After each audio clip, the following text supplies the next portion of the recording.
안녕하십니까. 글로벌 모니터 안근모 편집장입니다. 국제금융시장의 최신 이슈를 한눈에 휙 둘러보는 휙 서비스입니다. 밤사이에 있었던 미국 FOMC 결과를 설명해 드리겠습니다. 보시는 화면은 이른바 점도표라는 겁니다. FOMC 위원들이 매년 말 예상하는 금리를 석 달에 한 번씩 각자 제시하는데 그것을 점으로 찍어서 표시한 겁니다.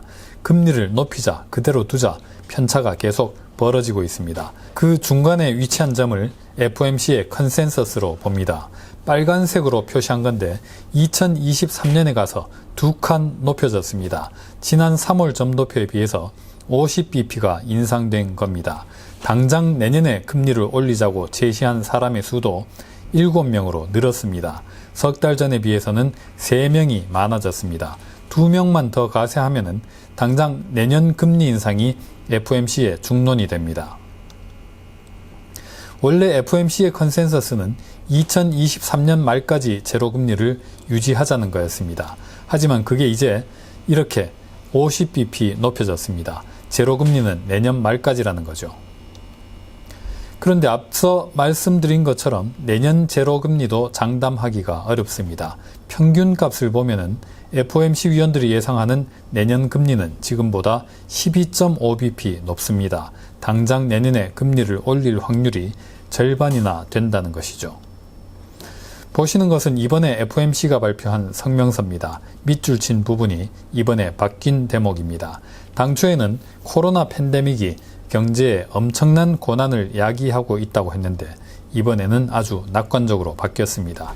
미국 내에서는 확산이 줄었다고 평가했습니다.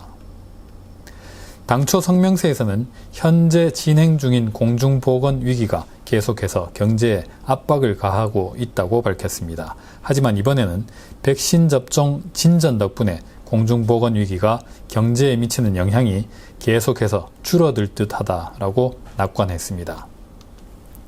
중앙은행의 경제 전망이 낙관적으로 바뀐다는 것은 긴축을 의미합니다. 파월 의장은 이번 회의는 테이퍼에 관해 논의하는 것에 관해 논의하는 회의였다라고 말했습니다. 테이퍼를 향하는 절차가 공식적으로 시작됐다는 것이죠. 테이퍼링을 결정하기 위해서는 연준 목표를 향한 상당한 추가 진전이 이루어져야 합니다. 파월 의장은 그 진전이 어느 정도인지를 다음 회의 때부터 측정할 것이라고 밝혔습니다. 확률은 낮아 보이지만은 어쨌든 이론적으로는 당장 7월 말에 테이퍼를 결정하는 것도 가능해지는 것이죠. 파월 의장은 고용 부문에서 진전된 성과가 있다는 판단을 내비쳤습니다.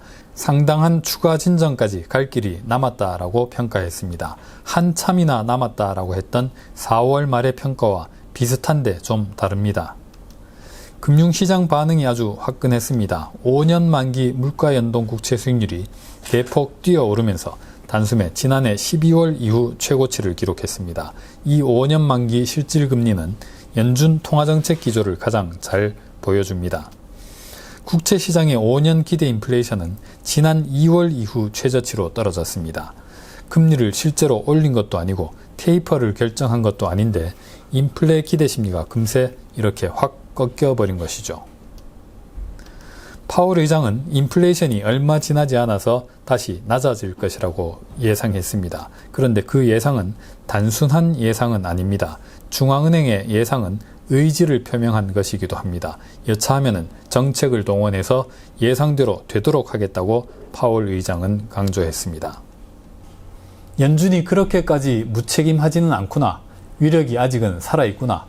고삐 풀린 인플레이션은 걱정을 좀 덜어내도 되겠구나. 그런 것들을 확인해준 이벤트였습니다. 오늘은 여기까지 하겠습니다. 감사합니다.